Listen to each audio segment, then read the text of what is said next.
Bonjour à tous, aujourd'hui je vous propose cette purée de patates douces avec une touche de noisettes et d'abricots, ce qui accompagnera très bien votre viande pendant les fêtes de fin d'année. Alors je vous donne les proportions pour deux personnes puisque nous à la maison on n'est que deux. Et pour ça il faut forcément une patate douce et celle-là faisait un peu plus de 400 grammes. Il faut aussi entre 5 et 10 centilitres de crème liquide, 50 grammes d'abricots secs, 50 grammes de noisettes, du sel et du poivre.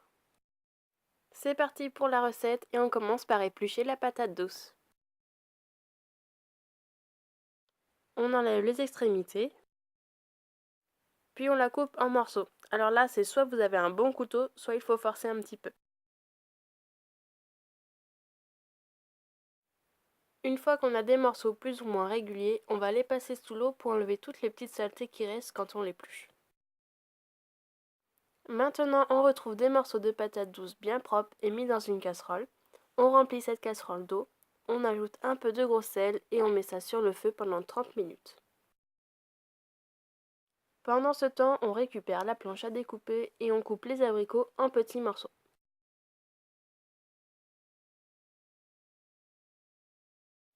On concasse ensuite les noisettes et même si c'est pas forcément facile au couteau, on le fait surtout pas au mixeur.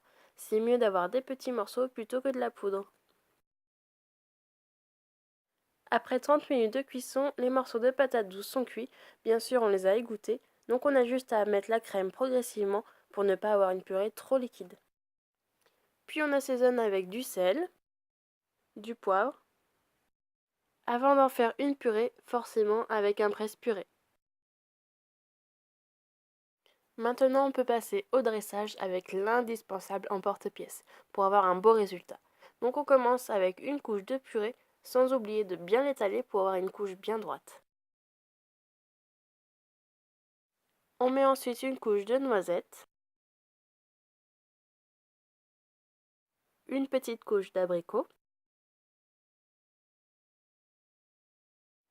une deuxième couche de purée en lissant bien les bords. Et si l'emporte-pièce a un peu bougé, on essuie ce qui a dépassé avant de l'enlever délicatement. Puis on termine par parsemer de noisettes, par déposer quelques morceaux d'abricots, et pourquoi pas décorer avec un petit peu de noisettes tout autour ou avec le jus de viande. Et voilà pour cet accompagnement, j'espère que cette recette vous a plu. N'hésitez pas à la partager autour de vous et je vous retrouve très vite sur la prochaine vidéo.